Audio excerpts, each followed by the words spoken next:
بسم اللہ الرحمن الرحیم الحمد للہ نحمده ونستعینه ونستغفره ونؤمن به ونتوکل علیہ ونعوذ باللہ من شرور انفسنا ومن سیئات اعمالنا ونعوذ باللہ من شرور انفسنا ومن سیئات اعمالنا ونعوذ باللہ من شرور انفسنا ومن سیئات اعمالنا من يهده الله فلا مضل له ومن يضلله فلا هادي له ونشهد أن لا إله إلا الله وحده لا شريك له ونشهد أن سيدنا ومولانا محمدا عبده ورسوله أرسله إلى كافة الناس بشيرا ونذيرا وداعيا إلى الله بإذنه وسراجا منيرا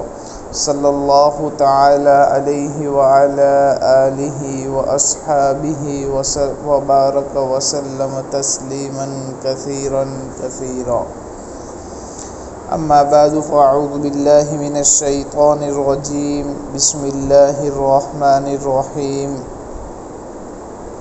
أرأيت الذي يكذب بالدين فذلك الذي يدع اليتيم ولا يحض على طعام المسكين فويل للمصلين الذين هم عن صلاتهم ساهون الذين هم يراءون ويمنعون الماعون صدق الله العظيم وصدق رسوله النبي الكريم ونحن على ذلك لمن الشاهدين والشاكرين والحمد لله رب العالمين۔ محترم دوستو، بزرگوں، یہ سورۃ الماعون ہے۔ اس کا آخری جو کلمہ ہے وہ الماعون کہ وَيَمْنَعُونَ الْمَاعُونَ، اسی مناسبت سے اس کا نام سورۃ الماعون رکھا گیا ہے۔ اکثر حضرات تو یہ فرماتے ہیں کہ یہ سورت مکی ہے، لیکن حضرت ابن عباس رضی اللہ تعالیٰ عنہما کی ایک روایت میں ہے کہ یہ سورت مدنی ہے۔ بعض اہل علم کی رائے یہ ہے کہ اس کا آدھا حصہ مکہ مکرمہ میں نازل ہوا وَلَا يَحُضُّ عَلَى طَعَامِ الْمِسْكِينِ تک، جس میں مشرکین کی حرکتوں اور ان کے کرتوتوں کو بیان کیا گیا ہے۔ گویا یہی مناسب ہے کہ اس کا نزول مکہ میں ہوا ہو، اور باقی آدھا حصہ جس میں منافقین کی حرکتیں، منافقین کے کرتوت ذکر کیے ہیں، منافقین کے کارنامے ذکر کیے ہیں، تو یہی وہ مناسب یہی ہے کہ وہ حصہ مدینہ منورہ میں نازل ہوا ہو۔ تو اس سورت کا آدھا حصہ مکہ مکرمہ کے اندر نازل ہوا اور آدھا حصہ مدینہ منورہ کے اندر نازل ہوا ہے۔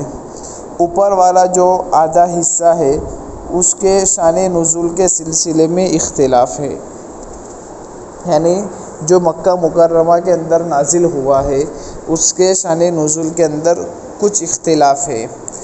حضرت شاہ عبدالعزیز صاحب محدث دہلوی نے تفسیر عزیزی میں لکھا ہے کہ ابو جہل کی یہ عادت تھی کہ جب کسی صاحب مال آدمی یا صاحب ثروت آدمی، مالدار آدمی کا انتقال ہونے والا ہوتا تو وہ اس کے پاس جا کر کہتا تھا کہ تم اپنے یتیموں کو میرے حوالے کر دو، میں ان کی کفالت کروں گا، میں اس کی ذمہ داری لے لیتا ہوں اور میں اس کی خبر گیری کروں گا، اور دوسرے ورثاء ان کو نہ ستاوے، ان کا حق ضائع اور برباد نہ کرے، میں اس کا خیال رکھوں گا۔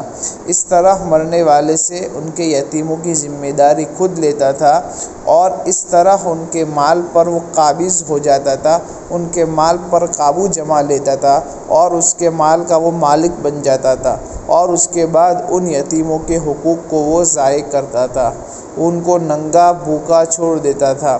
ایسے یتیموں میں سے ہی ایک یتیم جس کو ابو جہل نے بہت سخت ستایا تھا، ایک مرتبہ نبی کریم صلی اللہ علیہ وسلم کے پاس آیا اور آپ صلی اللہ علیہ وسلم سے فریاد کی، تو نبی کریم صلی اللہ علیہ وسلم اس کو لے کر ابو جہل کے پاس گئے اور اس کو قیامت کا ڈر بتلا کر کہا کہ تو ڈر، قیامت میں اللہ تبارک و تعالیٰ کے سامنے کیا جواب دے گا، اس کا حق ادا کر۔ تو اس نے کہا کہ قیامت کیا چیز ہے، یعنی ابو جہل نے حضور اکرم صلی اللہ علیہ وسلم کو کہا کہ قیامت کیا چیز ہے، میں کسی قیامت کو نہیں مانتا۔ اس جواب میں نبی کریم صلی اللہ علیہ وسلم کا دل یوں سمجھو کہ دل گرفتہ ہوا، تو اللہ تبارک و تعالیٰ کی طرف سے یہ صورت نازل ہوئی۔ بعض روایات میں دوسرے کفار کے نام بھی آتے ہیں، کسی نے عاص بن وائل، کسی نے ولید بن مغیرہ، کسی نے ابو سفیان کا نام بھی لیا ہے۔ گویا مشترک طور پر یہ حالت ان لوگوں کی بیان کی گئی جو آخرت پر ایمان نہیں رکھتے تھے، اور دوبارہ پیدا کیے جانے اور اس کے بعد آدمی کو اس کے اعمال صالحہ کا اچھا بدلہ اور برے اعمال کی بری سزا ملے گی، وہ لوگ اس کے قائل نہیں تھے، وہ لوگ اس کو نہیں مانتے تھے۔ ایسے لوگوں ہی کا وہ قصہ ہے۔ اسی لیے اس کی شروعات میں ہے کہ ارأیت الذی یکذب بالدین سے کی گئی کہ کیا آپ نے اسے دیکھا جو جزا اور سزا کو جھٹلاتا ہے۔ جو دین کو جھٹلاتا ہے، اس کا مطلب کیا، جو سزا اور جزا کو جھٹلاتا ہے، جو بدلے کے دن کو جھٹلاتا ہے۔ لفظ دن کے متعلق سورہ فاتحہ میں آپ لوگوں کے سامنے گزر چکا ہے کہ مالک یوم الدین کا ترجمہ کیا کیا تھا کہ وہ جو روز جزا کا مالک ہو، جس دن اللہ تبارک و تعالیٰ نیکوکار کو ان کے نیک اعمال کا اچھا بدلہ اور گنہگار کو ان کے گناہوں کی سزا دیں گے، تو جزا اور سزا اس دن دی جائے گی، اس لیے اس کو یوم الدین کہا گیا۔ تو دین اسے بدلے کو کہا جاتا ہے۔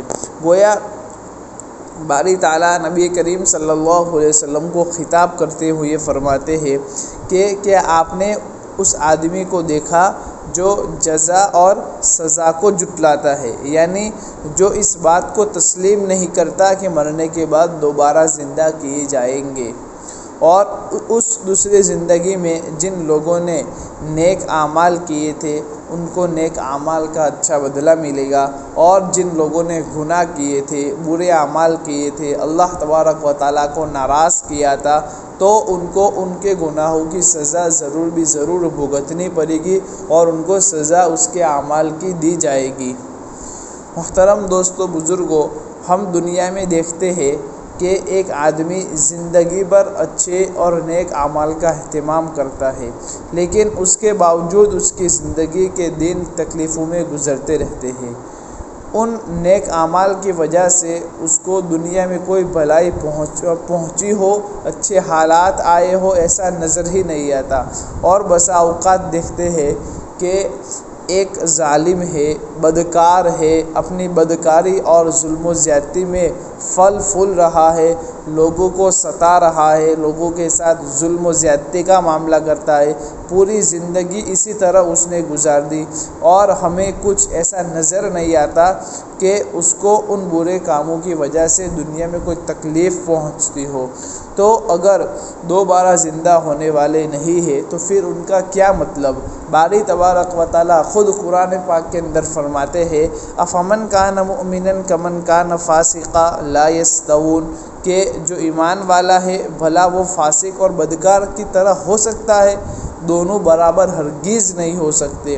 کتنا بہترین جملہ فرمایا کہ افمن کان مؤمنا کمن کان فاسقا لا یستوون، کہ وہ دونوں ہرگز برابر نہیں ہو سکتے۔ نیکوکار کو اپنی نیکی کا اور بدکار کو اپنے گناہوں کا بدلہ ضرور ملے گا۔ نیکوکار کو اچھا بدلہ اور بدکار کو اس کی سزا ضرور ملے گی۔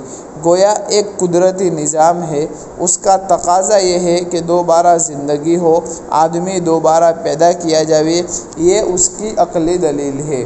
بہرحال یہاں تو اللہ تبارک و تعالی نبی کریم صلی اللہ علیہ وسلم کو خطاب فرماتے ہوئے تسلی دے رہے ہیں کہ کیا آپ نے اس آدمی کو دیکھا جو جزا اور سزا کو جھٹلاتا ہے، یعنی آخرت کا قائل نہیں۔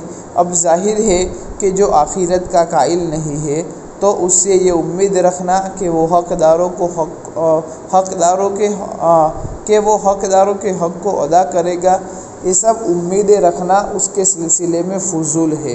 آگے اس کی کچھ علامتیں اور اس کے کچھ اور کرتوت بھی اللہ تبارک و تعالیٰ بتلاتے ہیں کہ فَذَلِكَ الَّذِي يَدُعُّ الْيَتِيمَ، فَذَلِكَ الَّذِي يَدُعُّ الْيَتِيمَ، وہی تو ہے جو یتیم کو دھکے دیتا ہے۔ فَذَلِكَ، وہی تو ہے، الَّذِي، جو يَدُعُّ الْيَتِيمَ، دھکے دیتا ہے یتیم کو۔ اب دیکھیے اس آیت میں یتیم کو دھکے دینے کو آخرت کے انکار کرنے والے کی ایک نشانی کے طور پر بتلایا گیا۔ یہ بتلا کر گویا یہ کہا جا رہا ہے کہ یہ حرکت اصل تو ایسے ہی آدمی کی ہو سکتی ہے جو آخرت کا قائل نہ ہو، جزا اور سزا کا انکار کرتا ہو۔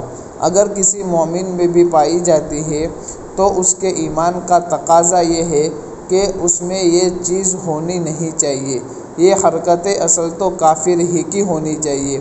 اب یتیموں کے حقوق کو ضائع اور برباد کرنا بھی بڑا خطرناک ہے۔ قرآن پاک میں اللہ تبارک و تعالیٰ نے اس کی طرف بھی متوجہ کیا ہے۔ زمانہ جاہلیت میں عربوں میں دستور یہ تھا کہ بچہ اگر نابالغ ہے تو اس کو اس کا مال نہیں دیتے تھے، جو بڑا ہوتا تھا وہی مال لے لیتا تھا۔ ان کے یہاں ایک جملہ تھا جو بہت مشہور تھا کہ جو آدمی گھوڑے پر سوار ہو، ہاتھ میں نیزہ اور تلوار لے اور دشمن کا مقابلہ کرے، وہی اس بات کا حقدار ہے کہ اس کو وراثت اور مال دیا جائے۔ نابالغ بچے میں اس کام کی طاقت نہیں ہوتی، لہٰذا وہ لوگ اس کا حق مار لیا کرتے تھے۔ قرآن کریم میں اس طرح یتیموں کا مال کھا جانے اور اس کے حق کو مارنے پر بڑی سخت وعیدیں سنائی گئی ہے۔ قرآن پاک کے اندر ہے ان الذین یأکلون اموال الیتامی ظلما انما یأکلون فی بطونہم نارا وسیصلون سعیرا، جو لوگ بطور ظلم کے یتیموں کا مال کھاتے ہیں وہ اپنے پیٹ میں آگ ڈال رہے ہیں۔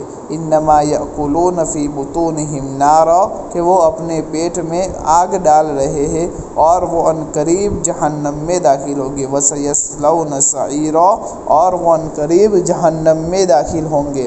اللہ تبارک و تعالیٰ نے قرآن کریم میں اس کو آگ سے تعبیر کیا ہے۔ یہ بڑا خطرناک عمل ہے، اس سے اپنے آپ کو بچانا چاہیے۔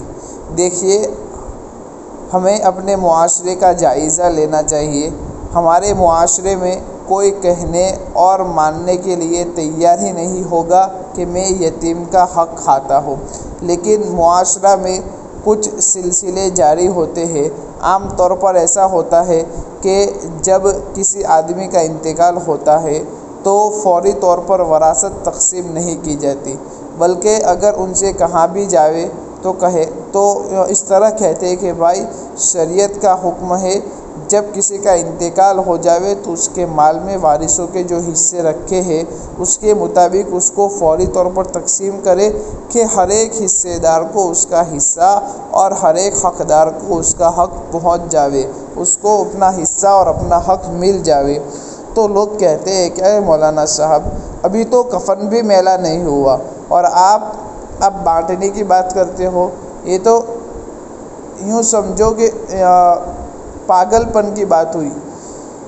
ہم تو آپس میں مل جل کر رہتے ہیں، ایسی باتیں کریں گے، لیکن تھوڑے دنوں کے بعد ہی آپس میں جھگڑے اور منازعات شروع ہو جاتے ہیں۔ ایک کہے گا کہ اس نے زیادہ کھا لیا، دوسرا کہے گا کہ میرے حصے میں کم آیا۔ یہ اسی کا نتیجہ ہے، خاص کر اگر وارثوں میں کوئی صغیر اور کوئی چھوٹا اور نابالغ ہو۔ جیسے کبھی باپ کا انتقال ہو جاتا ہے تو اس کی کئی اولاد میں 1-2 لڑکے تو بالغ ہوتے ہیں اور باقی چھوٹی اولاد بھی ہوتی ہے جو نابالغ ہوتی ہے، تو شریعت نے اس بات کی تاکید فرمائی ہے کہ ہر ایک کے حصے باقاعدہ تقسیم کر کے الگ کر دیے جاوے، اور جو نابالغ کا حصہ ہے اس کے نام سے اس کو محفوظ کر لیا جاوے۔ اس کا ذاتی ضروری خرچ ہے وہ اس میں سے لے لیا جا سکتا ہے، اس کے علاوہ ایک پائی بھی اس میں سے نہیں لی جا سکتی۔ اب ہمارے ہاں تقسیم نہیں کرتے، اس کا حصہ مشترکہ مال میں موجود ہے اور سب اس کو کھاتے پیتے ہیں، تو عام طور پر ایسا ہوتا ہے کہ یتیم کے اپنے خرچے سے زیادہ اس کے مال سے لیا جاتا ہے۔ نتیجہ یہ ہوتا ہے، انجام یہ ہوتا ہے کہ اس طرح لوگ یتیم کے مال کو کھانے کے جرم میں گرفتار ہوتے ہیں اور کہنے کو یوں کہتے ہیں کہ ہم تو یتیم کا مال نہیں کھاتے، حالانکہ یہ وہی ان لوگوں پر بھی لاگو آتی ہے جو یتیم کا مال اس طرح کھاتے ہیں کہ انما یأکلون فی بطونہم نارا۔ چنانچہ جب حضور صلی اللہ علیہ وسلم پر یہ آیت شریفہ نازل ہوئی تو صحابہ رضی اللہ تعالیٰ عنہ مجمعین اتنے ڈر گئے کہ جن کے یہاں یتیم ہوا کرتا تھا اس کا سب مال الگ کر دیا، ان کا کھانا پکانا بھی الگ کر دیا، اپنے ساتھ نہیں رکھا تاکہ یتیم کا مال کھانے کی نوبت نہ آوے۔ اس کی وجہ سے کچھ دشواریاں پیش آئی کہ اس یتیم اکیلے کے لیے الگ کھانا اس طرح کرتے تھے، کھانا بناتے تھے، کھانا پکاتے تھے، اور گھر کے دوسرے لوگوں کے لیے الگ سے پکاتے تھے۔